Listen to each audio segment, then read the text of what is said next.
네, 민주당 원내대변인 맡고 있는 김현정 의원 연결해서 주택시장 안정화 대책 그리고 민주당의 사법개혁 로드맵에 대해서 이야기 들어보도록 하겠습니다.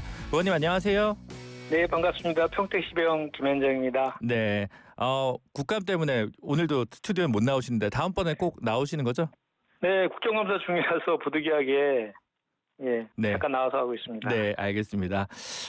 지금 민주당 사법개혁안이 발표가 됐는데요. 일단 재판소원 얘기는 빼고 대법관 수 증원 요것을 비롯해가지고 법관징계법이라든가 이제 하급심 판례 공개 이런 다양한 5대 개혁안을 당론으로 추진하는 것으로 확인했는데 국민의힘 같은 경우는 사법부 장악 의도다. 이재명 대통령 사법 리스크를 대비하는 술수 아니냐 이런 식으로 좀 비판을 하고 있습니다. 여기에 대해서 응답을 하신다면 어떤 말씀을 주실 수 있을까요?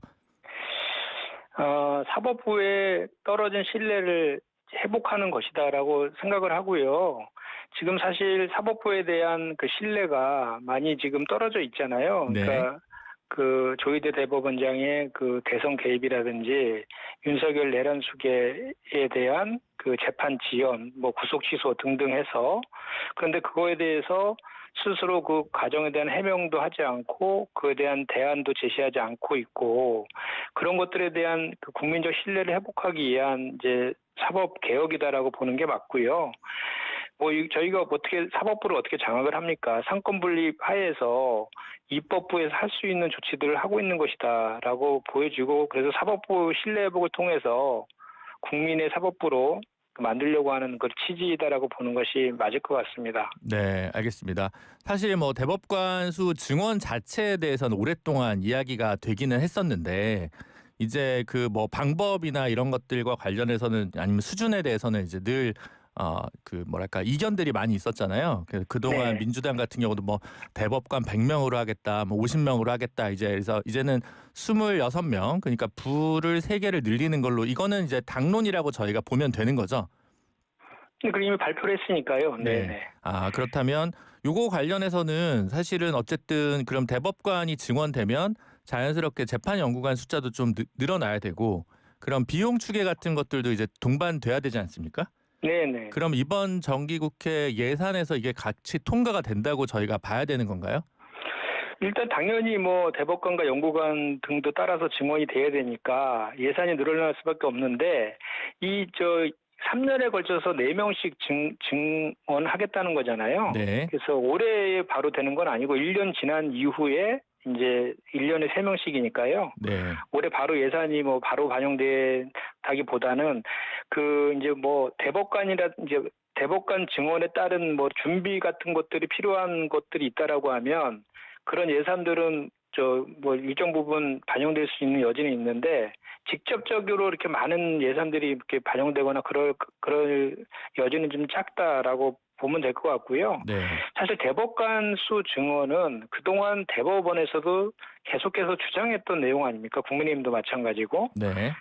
신속한 재판을 통한 국민의 그 사법 구제에 충실해야 된다 이런 논리들이 있었던 거라서 인원 늘리는 거에 대해서 비판하는 것은 좀 지금 어불성설이다라고 생각합니다. 네. 그러면 이 안은 매년 3명씩 이제 앞으로 올해는 아니고 내년부터 3명씩 이렇게 해서 12명을 4명씩이요. 4명씩 3년 동안. 4명씩 3년 동안 하는 안이다. 이렇게 이해를 하면 될 것 같고요. 그다음에 이제 지금 당론인지 아닌지 좀 애매한데 재판소원 관련해서요. 네. 김병기 원내대표는 신중론을 표명을 했다가 그다음에 정청래 대표가 지도부 안으로 추진하겠다라고 얘기를 해서 약간 엇박자 아니냐 이런 이야기들이 좀 있습니다. 이건 지금 어떻게 봐야 되나요?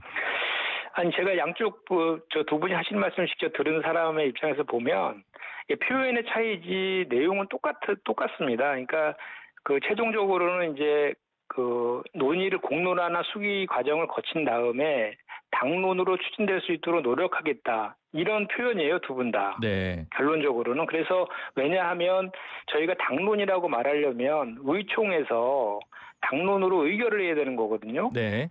그 이전까지는 당론이라고 말을 할 수가 없는 거잖아요. 그렇기 때문에 지금 현재 이제 당 지도부에서 그 김기표 의원 안을 지금 어제 발의를 했는데 네. 그 안을 중심으로 해서 기존에 발의된 법안들이 몇 개가 있거든요. 네네. 그 법안들과 같이 이제 병합으로 심리를 해서 그 과정에서 뭐 공청회라든지 입법청문회라든지 등등 공론화와 수기 과정을 거쳐서 거친 이제 안이 하나 만들어지면 그 안이 이제 그 우리 의원들 사이에 의총을 통해서 논의하고 거기에서 당론으로 하겠다라고 결정이 되면 당론이 되는 거라서 그런데 그런 그 프로세스를 밟아서 당론으로 처리될 수 있도록 노력하겠다. 이것이 이제 정확한 그 두 분의 의중인 것이죠. 그렇군요. 말씀입니다. 예, 엇박자라고 볼 필요는 없다라고 네, 얘기를 그렇습니다. 하시는 건데 근데 이제 이것도 좀 궁금한데 이 법안을 지금 내용을 제가 보지는 못했습니다. 의안정부 시스템에 파일이 아직 안 올라왔어가지고 지금 모르겠습니다만 오늘 오전까지 그랬습니다. 근데 이제 발의한 명단을 보니까요. 그 네. 김기표 의원을 제외하고는 정청래 대표, 김병기 원내대표를 비롯해서 최고위원들 전부가 이름을 올린 것 같더라고요.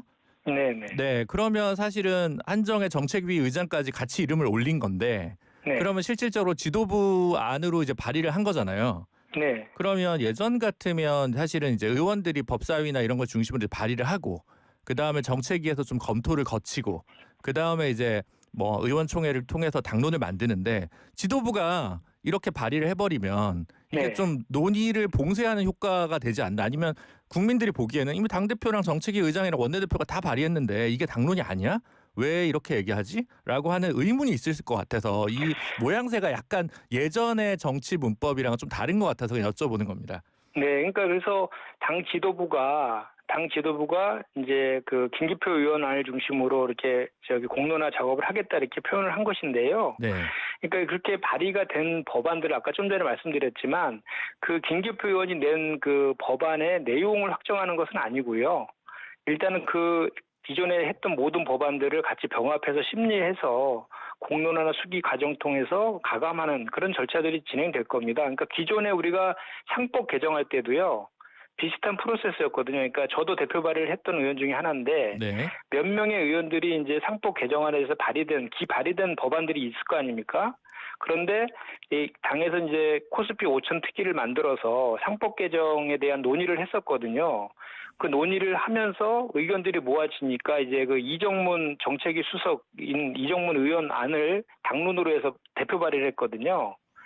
그거랑 좀 비슷한 흐름이라고 보시면 될 것 같습니다. 네, 알겠습니다. 그 사실 이번 정부에서 청와대 대통령실에 사법제도 비서관실이 신설이 됐는데 그래서 이제 법원 개혁은 사실 대통령실 주도로 뭔가 그림을 그려가지 않을까. 왜냐하면 이제 노무현 정부 이후 처음으로 해당 비서관실이 이제 직제가 신설이 됐으니까요. 근데 네. 이번에도 좀 당이 앞서가는 모양새입니다. 그래서 요 재판소원이나 나머지 사법개혁안 관련해서 대통령실과는 충분한 공감대가 형성된 건지라고 하는 점에 대해서 좀 궁금한 부분이 있습니다. 재판소원 도입과 관련해서는 당연히 당정 간에 공감대가 형성됐기 때문에 추진하는 것이다라고 보시면 되고요. 네. 다만 이제 저희가 사개특위에서 그 전에 이제 논의를 했었는데 요 재판소원과 관련해서는 충분하게 논의가 지금 덜 돼 있어서 기존에 이제 사개특위에서 논의했던 5개만 확정적으로 발표를 하고 사개특위는 이제 그 활동을 종료를 했거든요. 민주당 사개특위 말씀하시는 거죠? 예. 그건 종료를 하고 이제 그 사법개혁 안으로 재판소원만 지금 추진하고 있는 그런 단계이고요. 저희가 이제 이렇게 추진하는 것들에 대해서는 그 당과 또 대통령실, 그 당정 간의 각각의 역할이 있잖아요. 역할이 있지만 그거에 대해서 서로 간에 뭐 이렇게 엇박자가 나거나 그러진 않고 논의한 과정에서 공감대가 있기 때문에 추진하는 것이다라고 보시면 됩니다. 네. 알겠습니다. 이 지금 재판소원 자체가 헌법재판소에서도 뭐 검토할 수 있다라는 입장인 건 아는데 이게 물리적으로 또 그러면 사실 거의 한 2배 정도 일이 늘어나지 않겠냐라고 보거든요. 최소한.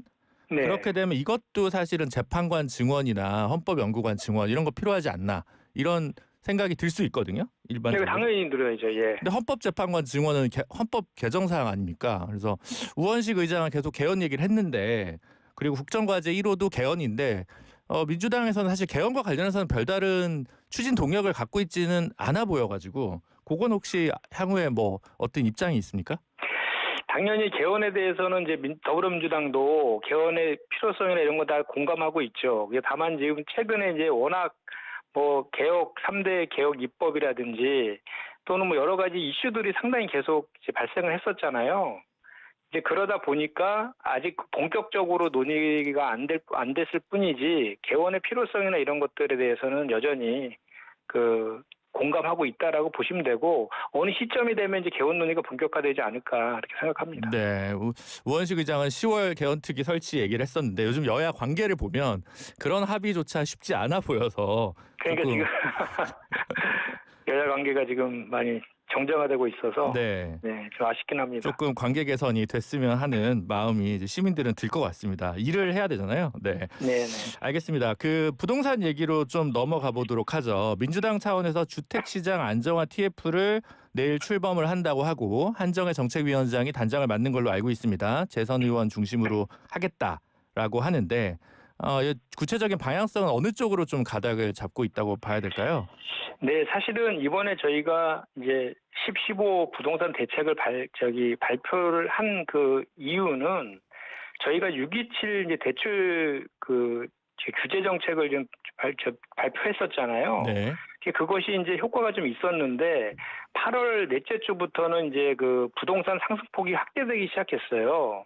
특히 이제 우리 강남 상구라든지 용산에 인접한 9개의 지역이 이제 급등세가 이렇게 나타나서 이거를 그냥 방치하면은 서울 지역하고 수도권 전체로 확산될 우려가 있다라는 그 사인이 확인이 되었기 때문에 긴급 대책으로 15 대책을 이제 마련한 것이고 이 수요 억제 대책에 이어서 저희가 이제 공급 대책을 올해 안에 이제 이어서 바로 준비를 지금 하고 있는 그런 과정이거든요. 그래서 그런 과정에서 뭐 이렇게 그 당에서도 주택시장 안정화 TF를 만들어서 이 공급이 안정적인 공급이 될 수 있는 여러 가지 의견들이나 이런 거를 취합해가지고 당정 간에 이제 협의하기 위해서 만들었다라고 보시면 됩니다. 일부에서는 계속해서 뭐 이렇게 세금과 관련된 그런 논의도 하냐라고 이렇게 질문들을 하시던데 이 TF는 오로지 공급 대책, 공급 안정에 대해 방점을 두고 논의하는 TF로 운영될 그럴 예정입니다. 아, 네. 그러면 지금 김용범 정책실장이나 구윤철 경제부총리 같은 경우는 세제 관련 부분도 조금씩 시그널을 내고 있고요. 진성준 의원 같은 경우는 전임 정책위 의장인데 보유세 강화해야 된다. 이런 입장이잖아요. 근데 또 네. 전현희 최고위원 같은 경우 이거 아니다. 보유세 아니다. 네. 이렇게 얘기를 하고 있고. 네. 그래서 뭐 꼭 당 그리고 뭐 대통령실 혹은 정부 안에 뭐 의견차 혹은 당 안에서도 의견차가 있는데 김현정 의원님 개인으로 보시기에는 보유세 문제에 대해서 어떻게 생각하십니까? 저는 그 세금으로 집값을 잡는 그런 방식에 대해서는 대단히 신중해야 된다라고 생각을 하거든요. 그래서 기본적으로는 그 세금 문제를 건드리지 않고 그 뭐 수요나 공급의 균형 있는 그런 정책을 통해서 하는 것이 가장 최선의 방법이다라고 생각을 합니다. 그리고 지금 현재 우리 당 차원에서도 보유세와 관련된 그런 논의를 한 바도 없고 앞으로도 할 계획은 지금 없어요. 다만 이제 정부의 입장은 보니까 그 보유세와 관련해서 용역을 지금 주었다고 하거든요. 그래서 네. 용역 결과가 나오면 그 결과를 토대로 해서 뭐 검토하겠다 이런 정도의 입장이고 말씀하신 것처럼 일부 의원이라든지 또는 그 구윤철 부총리 등의 그 의견은 그 이제 보유세와 거래세, 그러니까 그 부동산 시장의 안정을 위해서는 기본적으로 보유세는 높이고 거래세는 낮추는, 그래서 거래를 활성화시키는 것이 좋지 않겠냐는 일반적인 얘기를 했다라고 본인들도 그렇게 얘기하고 있지 않습니까? 네. 그래서 보유세와 관련된 거는 전 개인적으로는 좀 전에 말씀드린 것처럼 정책을 통해서 수요 공급 정책을 통해서 해결하는 것이 최선이라고 생각하고 당에서도 보유세 논의와 관련된 것들은 지금 진행되는 것은 없다라는 말씀드립니다. 네. 그러면 요거는 또 어떨까요? 지금 언론 보도를 보면 이번 부동산 대책 15 부동산 대책은 대통령실 정책 라인이 주도를 했는데 요 토호제 지역을 확대를 이렇게 생각보다 좀 시장 예상보다는 좀 크게 하지 않았습니까? 네네. 요런 과정에서 사실은 좀 당에서는 불만이 좀 있다. 이런 얘기들이 좀 있고 그리고 네. 이제 보유세 관련해서도 정부에서는 조금 카드를 만지작거리는데 아니면 뭐 공시가격 현실화 예전에 문재인 정부 때 추진했던 계획들 있잖아요. 이런 네. 것들을 하고 있는데 이것도 이제 지방선거에 악영향을 미칠까 봐 당에서는 좀 유보적이다. 이런 네. 분석들이 있는데 이런 분석은 뭐 괜히 갈등을 조장하는 분석인가요? 아니면 아니, 존재하는데 이제 어떤 입장에 이제 의견 조율이 필요한 부분인가요?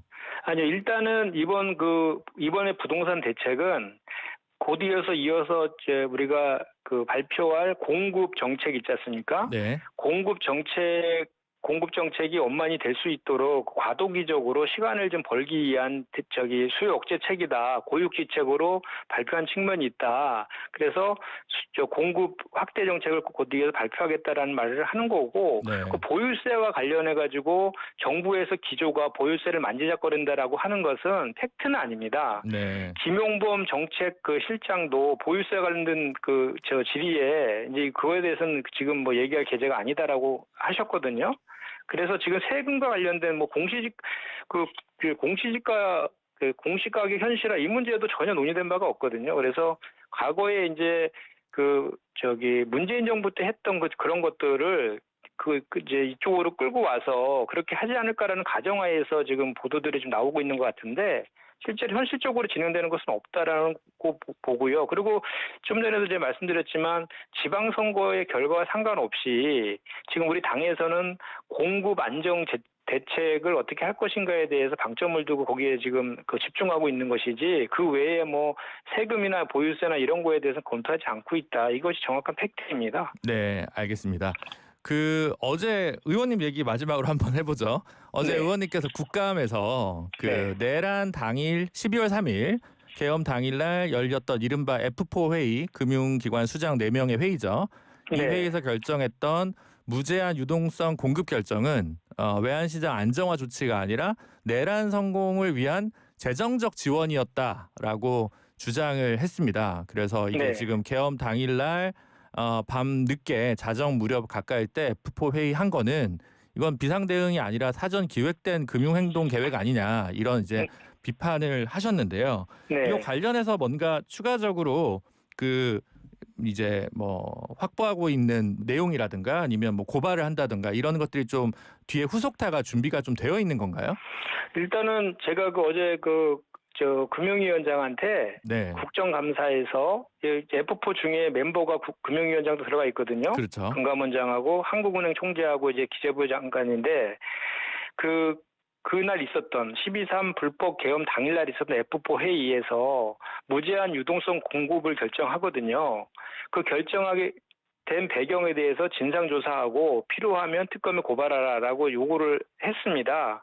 그 이유는 뭐냐면 최상목 전 총리가 자기는 국무회의에서 계엄에 대해서 강하게 반대하고 뛰쳐나왔다 이렇게 얘기를 했었거든요. 네. 국회 나와서. 근데 CCTV의 영상을 보면 윤석열 대통령한테 쪽지를 직접 받고 지시를 받는 게 영상에 딱 나와요. 그 바로 옆에 한덕수 총리가 앉아 있고, 그러고 이제 나와서 이제 11시 40분에 긴급하게 F4회의를 열거든요. F4회를 열어서 거기서 1시 전에 긴급 무제한 유동성 공급이라는 그 결정을 해서 발표를 합니다. 그런데 무제한 유동성 공급은 우리나라에서 딱 한 차례만 한 적이 있어요. 전 세계적으로 이기상이 빠졌던 2020년 코로나 시기 때 딱 한 번만 했었고 IMF 때라든지 2008년도 금융위기 때에도 한 번도 한 적이 없었어요. 딱 한 번만 했던 아주 예외적인 조치인데 그 조치를 거기서 결정을 했는데 중요한 건 뭐냐면 그 이유가 외환시장을 안정화시키기 위해서 하겠다는 거였거든요. 그런데 그날 왜 12.3 불법 계엄을 선언한 그날의 시간을 복귀해 보면 10시 30분에 윤석열이 계엄을 선포하잖아요. 네. 그때부터 환율이 급등하기 시작합니다. 급등을 하고 1,400원이었던 게 1,442원까지 이제 올라가는데 국회의장이 12시 1분에 본회의 소집 공고를 내거든요. 그리고 이제 12시 15분에 본회의가 열려요. 그다음부터 급격하게 환율 시장이 안정이 돼서 다시 쭉 내려옵니다. 네. 그러니까 F4에서 결정한 거는 1시 이전이었거든요. 바로 직전에. 그럼 이미 그 외환시장에서는 이 계엄이 해제될 것이라는 게 이제 예상이 돼서 다시 안정화를 되고 있는데 그 시점에서 그거 다 F4가 보고 알았을 거 아닙니까?